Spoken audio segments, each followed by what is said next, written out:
Joining us now, Democratic Congressman from Pennsylvania, Brendan Boyle. He's the ranking member on the House Budget Committee. Congressman, so 2 judges have now ordered the Trump administration to continue SNAP funding, but there's 42 million Americans who could still see a lapse in those benefits, and 39% of them are children. What can Democrats, what can Congress, what can Americans do, if anything, to get the administration to get these funds out faster as ordered? And what is the delay here? Well, thank you. It's good to be with you. And in addition to those who are children, I would point out 2/3 of all of those who are on SNAP are either children, seniors, or those with disabilities. Now, we have had 2 different courts order this White House to release the contingency funds. That's why the contingency fund was set up in the first place, for a situation much like this. And what is so disturbing, even beyond just the SNAP program itself, the fact that this president and this White House is now ignoring 2 court orders, that has ramifications not just for the 42 million people who are on SNAP. It also has all sorts of ramifications for all 340 million of us in this country if we have a president who is so willing to blatantly ignore court orders. Well, that president says Democrats could end this. We've got some sound we want you to take a look at. All they have to do is say the government is open, and that's the end of it. And, you know, largely when you talk about SNAP, you're talking about largely Democrats. But I'm president. I want to help everybody. I want to help Democrats and Republicans. But when you're talking about SNAP, if you look, it's largely Democrats. They're hurting their own people. Congressman, what's your response to that? Well, you know, Donald Trump revealed in that answer, he tends to say the quiet parts out loud, by the way, and this was another instance of that.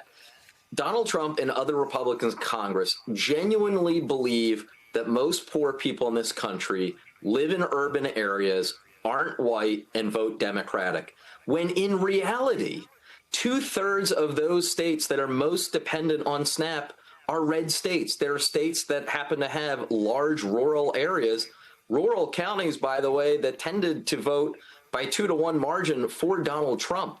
So, you know, their malice toward poor people in this country is awful, but it's also ill-informed because they're hurting a lot of poor folks who are both Democrats, Republicans, as well as independents and non-voters. We have to stop looking at them based on partisanship and recognize these are our fellow Americans who are hurting, and they are being hurt by Donald Trump and the Republican majority.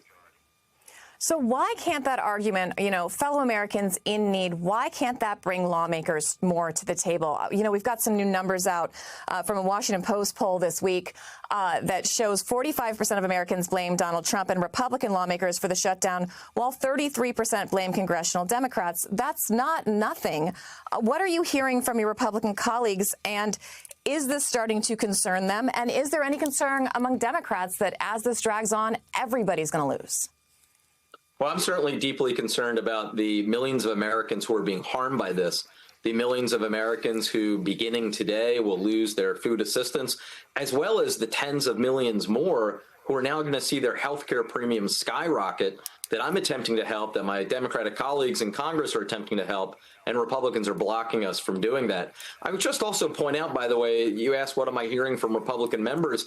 There aren't any around the House of Representatives to ask, because Speaker Mike Johnson, remarkably, in an unprecedented move, has completely shut down the House of Representatives. This will now be the 6th consecutive week that the House isn't even meeting. So it's pretty awful that you have federal workers who are showing up day in, day out, and here you have Mike Johnson giving an extended vacation to his Republican members. We don't have a lot of time left, but before you go, how worried are your constituents about being able to afford health insurance? You know, I was just at an event here in Philadelphia, Get Out the Vote event, since we, of course, have Election Day on Tuesday. And I heard a couple things. First, overwhelmingly, people saying fight, continue to fight, that we need it. And then second, story after story of healthcare premiums going up already, in addition to other things, especially groceries, going up as well. The reality is 1 year ago, Donald Trump won my state by just over a percentage point and was elected president because he promised to bring high costs down. A year later, we see how false that was. He didn't bring costs down. Donald Trump has actually made the situation worse. All right, Congressman Boyle, thank you so much for joining us. We're going to have to leave it there for now.